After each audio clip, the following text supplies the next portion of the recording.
তো বন্ধুরা, হচ্ছে আমাদের বিকেলের পরিবেশ, আর এই হচ্ছে আমাদের মেহমান। এই যে কি করছিস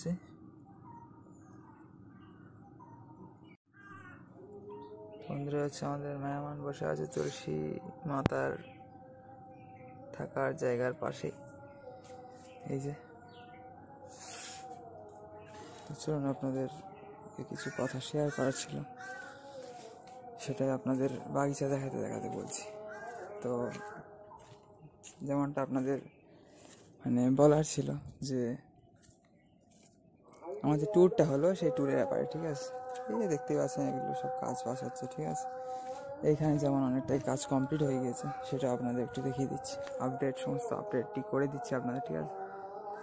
এই উপরটা, এই সাইডে প্লাস্টার, এবং নিচের এই সানসেটের উপরের কিছুটা নিট এই দিকের কমপ্লিট হয়ে গেছে। এবং আজকে মিস্ত্রি আসেনি কাজে, প্রায় আসছে না, তার জন্য একটু কাজে লেট হয়ে যাচ্ছে। আমি বাড়ি ছিলাম 5 দিন, তার মধ্যে একদিন আসিনি, আসার পরেও 2 দিন আসলো না আজকে নিয়ে, যে কাজে আসছে না তেমন। এখন এই যে অবস্থা, খোয়াটা সব বাড়িটা এনে রেডি, এখন কাজ চলছে একটু এই সাইডটায়, কিছু রুম হচ্ছে এখানে। যাই হোক বন্ধুরা, চলুন আপনাদেরকে বলছি আমি আগে কথা।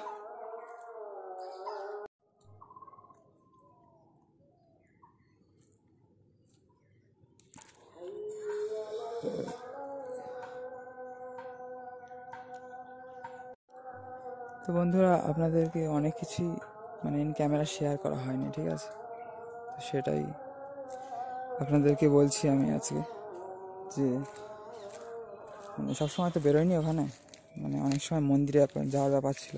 যখন মায়াপুর ইস্কনে ছিলাম, তখন অনেক সময় প্রপাদের পুষ্প সমাধি মন্দিরে, তারপর মায়াপুরের মূল মন্দিরে, যেখানে রাধা মাধব পঞ্চতত্ত্ব, রাধা মাধব অষ্টসখী পঞ্চতত্ত্ব, নরসিংহদেব আর প্রভুপাদ আছে।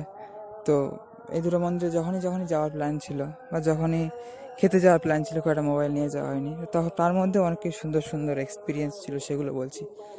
যেমন আমি ওখানে অনেক দিনই অন্নদান কমপ্লেক্সে ফ্রি খাবার খেয়েছি, মোটামুটি ভালোই। ফ্রিতে 4 বেলা ওখানে খাওয়ানো হচ্ছে, ঠিক আছে? অনেকবারই খেয়েছি। একদিন দুপুরে আমাদের গৌরনীতা ধর্মশালার সামনেই ছিল হচ্ছে ওই নামহট্ট ভবন, সেখানেও লাঞ্চ করেছিলাম, প্রসাদ, সেটা 50 টাকা করে কুপন, সেটা খুব ভালো। পায়েসটা খুব সুন্দর ছিল, আমার মনে আছে ওখানে। তো যাই হোক, ওখানে বুফে সিস্টেম, বুফেটা নিয়ে গিয়ে বসে পড়ো, তারপর ওখানে নিচে এই সিস্টেমে খাওয়ানো হয়েছিল ওখানেও। তো আরও অনেক কিছু আছে বলছি। তো একদিন ওখান থেকে বেরিয়ে গিয়ে, রুম থেকে বেরিয়ে ওইদিকে প্রভুপাদের পুষ্প সমাধি মন্দিরের পাশের বিকেলবেলা ফোয়ারার দিকে গেলাম। সেই জায়গাটা খুব সুন্দর, অত্যন্ত মনোরম। তারপর সন্ধ্যা হয়ে গেলে ফোয়ারা লাইটিং দেয়, এটা খুব সুন্দর, ফাউন্টেন টাইপের আর কি, খুব সুন্দর ফোয়ারা। তো বিকেলে দেয়, তারপর লাইটিং দেয়। আই থিঙ্ক ওটা 6:30 বন্ধ হয়ে যায় একদিন। তারপর ওখান থেকে অন্নদান কমপ্লেক্সে খেতে গেলাম, এবং একদিন ওখান থেকে খেয়ে এসে ফ্রিতে যেখানে খাওয়ায়, খুব সুন্দর, গৌরাঙ্গ কুটিরের সামনে। দুপুরবেলাটা প্রচণ্ড ভিড়, একদিন 1.5 ঘন্টা, একদিন 1.5 ঘন্টা দাঁড়িয়ে খেয়েছি দুপুরে, একদিন 45 মিনিট, ঠিক আছে? অনেক আগে যেতে হবে। তো সবাই তো 12:30 বললো, আই থিঙ্ক ওটা 12টার থেকে খাওয়া, এই জন্য আমাদের আরও লেট হয়ে যেত। যাই হোক, কারণ ভগবানের জায়গায় কষ্ট করতেও না একটা আলাদা আনন্দ আছে। ওখানে গিয়ে খুব সাধারণ ঘরে ছিলাম, 100 টাকার। তো বেদ বা চাঁদ যাই বলে, সেটা একটা খুব ভালো এক্সপিরিয়েন্স ছিল। ফ্রিতে খাওয়ারও একটা লাইন দিয়ে, কারণ তীর্থে গিয়ে কষ্ট না করলে ঠিক তীর্থের মায়াটা পাওয়া যায় না, তাই না? না হলে মানুষ রাজ পথ ছেড়ে সন্ন্যাসী হয় না, ঠিক আছে? তীর্থের মজা বা ভগবানকে ভালোবেসে কষ্ট করার মজাটা আলাদা, সেটা রাজভোগ খেয়ে পালঙ্কে শুয়ে থেকে পাওয়া যায় না। সেটা সবাই বুঝবে না যদিও। তো একটা বাচ্চা হঠাৎ এসে বলছে, কি করো? কি আর করবো, এই বকছি অডিয়েন্সের সাথে। তো যাই হোক, এরকম মায়াপুরে প্রায় সব মূল মন্দির দেখেছি। ও হ্যাঁ, মায়াপুরে একদিন ওরকম ফ্রিতে খেয়ে এসে, যেটা বলছিলাম, ফুলডম থিয়েটারের শো দেখলাম, একটা 9 স্টেপ অফ ইটার্নিটি, যেটা রাত্রি 8টার থেকে ছিল, হিন্দিতে ছিল। চিন্ময়াত্মের 9টি ধাপ বাংলায় বললে, ওটা হিন্দিতে ছিল। শোটা 15-20 মিনিটের শো হয়, ওখানে একটা জিনিস নোটিস করলাম যেটা মানে বাজেও লাগলো, আবার কেমন একটা অকওয়ার্ড লাগলো, যে একটা বাচ্চার টিকিট কাটেনি, ঠিক আছে, একজন, তো সিট প্রচুর ছিল খালি, তা বাচ্চাটাকে কোলে নিয়ে বসতে বললো। যাই হোক, এই ধরনের জিনিসগুলো তো অন্তত ধার্মিক স্থানে আশা করা যায় না। যে সব জায়গায় ভালো খারাপ মানুষ থাকে, ভালো খারাপ মেন্টালিটির মানুষ মিলিয়ে মিশিয়ে থাকে। কিছু জায়গায় কিছু রুল থাকে যেগুলো চেঞ্জ করাও যায় না, হয়তো মানে ভবিষ্যতের জন্য বা অন্য কোনো ব্যাপারের জন্য। যাই হোক বন্ধুরা, আর এই বিষয়ে কিছু বলার নেই তেমন। তো মায়াপুরের প্রায় সব মূল মন্দির আমরা দর্শন করেছি এবং নবদ্বীপেরও। তো একমাত্র মায়াপুরের মানে যেটা বন্ধ হয়ে গিয়েছিলো, আই থিঙ্ক শ্রীবাস অঙ্গনের রাধা মাধবের অল্টারটার পর্দা বন্ধ হয়ে গিয়েছিলো।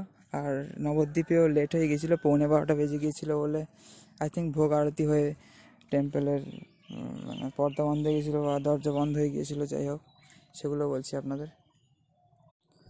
তো সেগুলো হলো নবদ্বীপের শ্রীবাস অঙ্গন তো পুরো বন্ধ ছিল দেখলাম।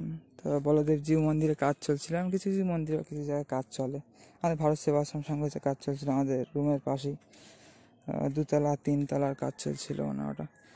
আর তারপর শ্রীবাস অঙ্গন তো বন্ধ ছিল পুরো, মানে শ্রীবাস অঙ্গন বলতে মায়াপুরের খোল ভাঙার ডাঙা যেটা, সেখানে রাধা মাধব দর্শন হয়নি। আর নবদ্বীপের শ্রীবাস অঙ্গন তো দেখলাম পুরো দরজা বন্ধ, রাস্তার ধারেই ছিল।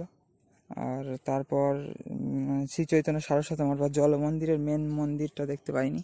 ওই সামনের জলের মধ্যে মন্দির বা তার মধ্যে যে মাছ আছে, হরিণ আছে, ওই জায়গাটা গেছিলাম। তার উল্টো দিকের যে মেন মন্দির সেটা দেখতে পাইনি।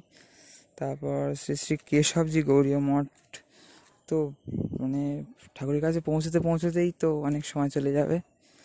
অনেকটা বড় হল ঘর মতো, তারপর ওইদিকে ঠাকুর বা বিগ্রহ, সেটাতেও অনেক লেট হয়ে গিয়েছিলো। মানে মানে অনেক লেটও ঠিক না, মানে ঢুকছি আর পর্দা দিয়ে দিচ্ছে। তো মনে হয় সীতারাম লক্ষ্মণ হনুমান এরকম কিছু ছিল ওখানে।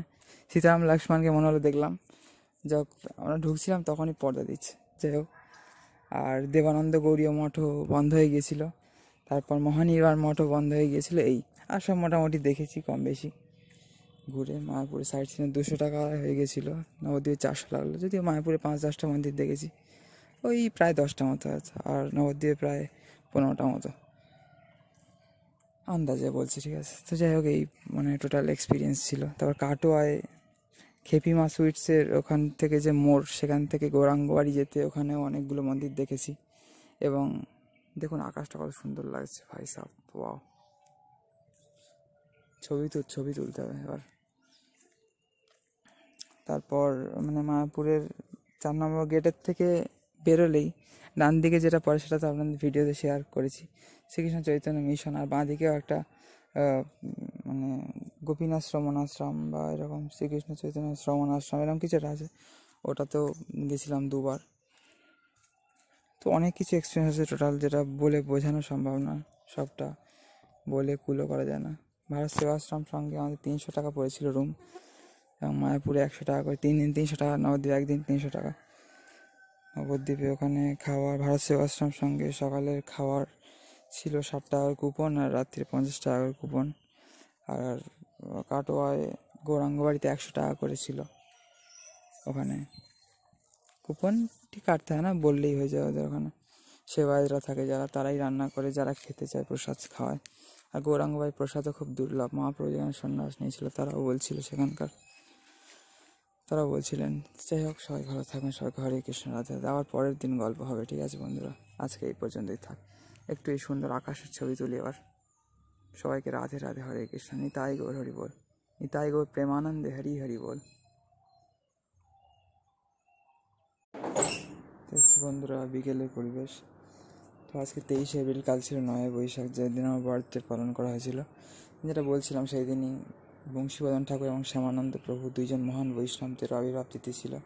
তো আজকেও মানে সেটা 9 বৈশাখ বাংলার দিনটা, এবং শ্যামানন্দ প্রভুর আজকের দিনটাও মানতে পারেন।